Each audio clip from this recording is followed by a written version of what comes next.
Hi viewers, welcome to Panayugam. பங்கு சந்தை பற்றி ஒரு குழந்தைக்கு கூட புரிகிறபடி சொல்லித்தரேன். ஃபுல்லாக பாருங்கள், கண்டிப்பாக புரியும். பங்கு சந்தை அப்படின்னா என்ன? இப்போ நம்ம ஒரு காய்கறி சந்தைக்கு போகிறோம். அந்த சந்தையில் காய்கறியை விற்கிறவங்களும் வருவாங்க, வாங்குறவங்களும் வருவாங்க. அதே மாதிரி தான் பங்கு சந்தையும். இங்கே காய்கறிக்கு பதில் நம்ம கம்பெனியோட ஷேர்ஸை வாங்குகிறோம், விற்கிறோம். பங்கு சந்தையை ஸ்டாக் மார்க்கெட், ஸ்டாக் எக்ஸ்சேஞ்சுன்னு சொல்லலாம். பங்குகளை வாங்க நாம் அங்கே தான் போகணுன்னு இல்லை, நம்ம வீட்டில் இருந்தே கம்ப்யூட்டர், மொபைல் வழியாக வாங்கலாம், விற்கலாம். அப்படி தான் நம்மளால் பண்ணவும் முடியும். இந்தியாவில் ஏகப்பட்ட பங்கு சந்தை நடத்துகிற கம்பெனிகள் இருந்தது. ஆனால் இப்போ 2 தான் இருக்குது. ஒன்று பிஎஸ்சி, பாம்பே ஸ்டாக் எக்ஸ்சேஞ்ச், தமிழில் மும்பை பங்கு சந்தைன்னு சொல்லுவாங்க. இன்னொன்று என்எஸ்சி, நேஷ்னல் ஸ்டாக் எக்ஸ்சேஞ்ச், அதாவது தேசிய பங்கு சந்தைன்னு சொல்லுவாங்க. இங்கே தினமும் 50,000 கோடி பணம் டர்ன் ஓவர் ஆகுது. அதை யார் யாரெல்லாம் வாங்குறாங்க, விற்கிறாங்கன்னு பார்த்தீங்கன்னா, உங்களையும் என்னையும் போல் தனித்தனி மனிதர்கள். இவங்களெல்லாம் டொமஸ்டிக் ரீட்டைல் ட்ரேடர்னு சொல்லுவாங்க. இது மாதிரி கோடிக்கணக்கான மக்கள் வாங்குறாங்க, விற்கிறாங்க. அவங்கள போலவே ரெண்டாவதாக என்ஆர்ஐ, அதாவது வெளிநாட்டில் இருக்கும் இந்தியர்கள், அவங்களும் ட்ரேட் பண்ணுறாங்க. மூணாவது அசெட் மேனேஜ்மெண்ட் கம்பெனி, அதாவது இந்த மியூச்சுவல் ஃபண்டு, இந்த மாதிரி ஃபண்டு மேனேஜ்மெண்ட் பண்ணுற கம்பெனி இருக்குது பார்த்தீங்களா, ஹெச்டிஎஃப்சி உதாரணத்துக்கு. இந்த மாதிரி கம்பெனிகள் எல்லாம் அவங்களும் ஸ்டாக் மார்க்கெட்டில் தான் இன்வெஸ்ட் பண்ணுவாங்க. நாலாவது டொமஸ்டிக் இன்ஸ்டிடியூஷனல் இன்வெஸ்டர்ஸ். இப்போ எல்ஐசி இருக்காங்க, எல்லாரும் அவங்கக்கிட்ட தன்னோட பணத்தை கொடுக்குறாங்க. அவங்க அந்த பணத்தை எடுத்துகிட்டு போயிட்டு ஷேர் மார்க்கெட்டில் போடுவாங்க. இதே மாதிரி நிறையா டிஐஐ இருக்காங்க. அதே போல் எஃப்ஐஐ, இவங்க ஃபாரின்லேருந்து வரவங்க, ஃபாரினில் நிறையா பணம் வச்சுருக்கவங்க, இந்தியாவில் வந்து பணத்தை போட்டு அதை டபுள் ஆக்கலாம் அப்படின்னு சொல்லிட்டு அவங்க வருவாங்க. இந்த 5 பேரால் தான் மார்க்கெட்டில் அவ்வளோ பணம் கொளிக்குது. சரி, இவ்வளோ பணம் பொருளுதே, இது பாதுகாப்பாக இருக்குமா அப்படிங்கிறதுக்காக தான் செபி அப்படிங்கிற அமைப்பை கவர்மெண்ட் ஏற்படுத்தியிருக்காங்க, securities and exchange board of India. இப்போ ரிசர்வ் பேங்க் எடுத்துக்கோங்க, அங்கே நம்ம அக்கௌண்ட்லாம் ஓப்பன் பண்ண முடியாது.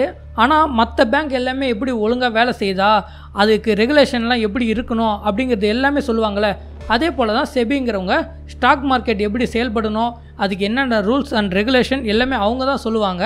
அதுபடி தான் ஸ்டாக் மார்க்கெட் செயல்படும். அதில் சொல்கிற மாதிரி தான் நம்ம அக்கௌண்ட் ஓப்பன் பண்ண முடியும். எல்லாமே அதை பேஸ் பண்ணி தான் இருக்கும். அந்த செபி தான் ஒரு பாதுகாக்கிற அமைப்புன்னு சொல்லலாம். இப்போ நம்மளோட புரோக்கர்ஸை யாராச்சும் ஏமாற்றிட்டா கூட நம்ம செபி கிட்ட போய் கம்ப்ளைண்ட் பண்ணலாம். மூணாவது புரோக்கர்ஸை பற்றி நம்ம தனியாக இன்னொரு டாபிக் பார்க்கலாம். இப்போ நம்ம ஒரு கம்பெனியோட ஸ்டாக்கை வாங்கும்போது அதை நேரடியாக என்எஸ்சிலேயோ பிஎஸ்சிலேயோ வாங்க முடியாது.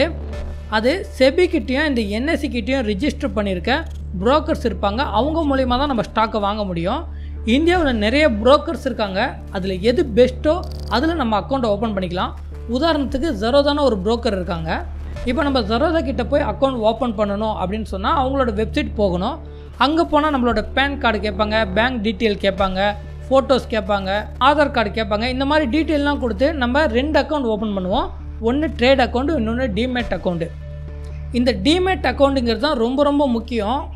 இந்த டிமேட் அக்கௌண்ட்டில் தான் நம்ம எவ்வளோ ஷேரை வாங்கி வச்சுருக்கோம், அது எத்தனை நாள் வச்சுருக்கோம், எல்லா டீட்டெயிலும் அதில் தான் இருக்கும். ட்ரேட் அக்கௌண்ட்டுங்கிறது புரோக்கர்ஸ் நமக்கு கொடுக்குற அக்கௌண்ட்டு. அந்த ட்ரேட் அக்கௌண்ட் வச்சு தான் இந்த டிமேட் உள்ள நம்ம வாங்குறதும் விற்கிறதும் ஒரு இன்டர்ஃபேஸ் மாதிரி இந்த ட்ரேட் அக்கௌண்ட் தான் செயல்படும். ஓகேங்களா? இப்போ நம்ம ஜெரோதாவில் ட்ரேட் அக்கௌண்ட்டும் டிமேட் அக்கௌண்ட்டும் ஓப்பன் பண்ணியாச்சு. ஒருவேளை நம்மளோட புரோக்கர் ஏமாத்துனாங்கன்னா நம்ம டிமேட் அக்கௌண்ட்டோட டீட்டெயிலாம் யார் வச்சுருப்பான்னு பார்த்தீங்கன்னா, என்எஸ்சியும் கவர்மெண்ட்டும் அங்கீகரிக்கப்பட்ட ஒரு என்எஸ்டிஎல் சிடிஎஸ்எல் அப்படிங்கிற அமைப்பு இருக்குது.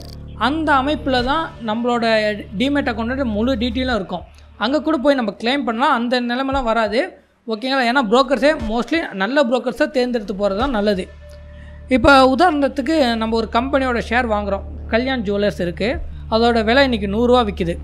அடுத்த மாதமே தங்க விலை குறையும், அச்சய தீர்த்தி வேறு வருது.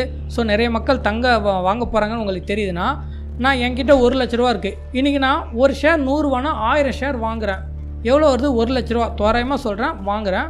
ஜெரோதா புரோக்கர் வழியாக வாங்கும் போது அவன் ஒரு 50 ரூபா சார்ஜ் எடுத்துப்பான். இந்த என்எஸ்டிஎல் கவர்மெண்ட் டேக்ஸ்லாம் ஒரு 60 ரூபா போகும். இப்போ என்னோடய ட்ரேடிங் அக்கௌண்ட்டில் இவ்வளோ வாங்கியிருக்கேன்னு இங்கே டீட்டெயில் இருக்கும். வாங்கினது எல்லாமே 2 நாளில் என் டிமேட் அக்கௌண்ட்டில் ரெக்கார்டாக மாறிடும். 1 மாதம் கழித்து விலை ஏறிடுச்சு, 130 ரூபா போகுது அப்படின்னு சொன்னோன்னா நான் விற்கலான்னு வரேன். அப்போ நான் 100 ரூபாய்க்கு வாங்கினதை 130 ரூபாய்க்கு விற்கும் போது எனக்கு 1,30,000 ரூபாய்க்கு விற்பேன். என்னோடய ப்ராஃபிட் பார்த்தீங்கன்னா 30,000 ரூபா. அதே டைமில் ஜெரோதா புரோக்கர் ஒரு 60 ரூபா சார்ஜஸ் பண்ணுவாங்க. கவர்மெண்ட் சார்ஜஸ் ஒரு 20 ரூபான்னு வச்சுக்கோங்களா. நமக்கு அசல் 1 லட்சம் போக ப்ராஃபிட் 30,000. அது கூடவே இந்த சார்ஜஸ் வரும். சார்ஜஸ் ஒரு 70 ரூபா 80 ரூபா வரும். ஒன்ஸ் இதுவே நமக்கு மார்க்கெட்டில் லாஸ் ஆகி 1 லட்ச ரூபா போகணும்னு எதிர்பார்த்தோம், அந்த டைமில் 95 ரூபா 5000 ரூபா குறைஞ்சிருக்குன்னா நம்ம அப்போ கூட விற்று வெளில வந்துடலாம். அப்படி விற்று வெளில வரும்போது அந்த டைமில் இந்த புரோக்கர் 60 ரூபா அதாவது நமக்கு லாபம் வந்தாலும் புரோக்கருக்கு காசு, லாஸ் வந்தாலும் புரோக்கருக்கு காசு. நாம் லாஸ் வந்துச்சேனே இல்லை, நம்ம எப்படி லாஸ் வந்தாலும் கண்டிப்பாக ஒரு டைமில் அது மேலே ஏறிக்கிட்டு தான் இருக்கும். அது போக போக உங்களுக்கு சொல்லும் போது புரியும். ஓகே, இதுதான் முக்கியமான பேசிக் விஷயம். அடுத்த வீடியோவில் ஷேர் மார்க்கெட் எப்படி செயல்படுதுன்னு பார்க்கலாம். அது வரைக்கும் ஃபாலோ பண்ணுங்கள். பணவீகம். நான் உங்கள் ஹாஜா. நன்றி.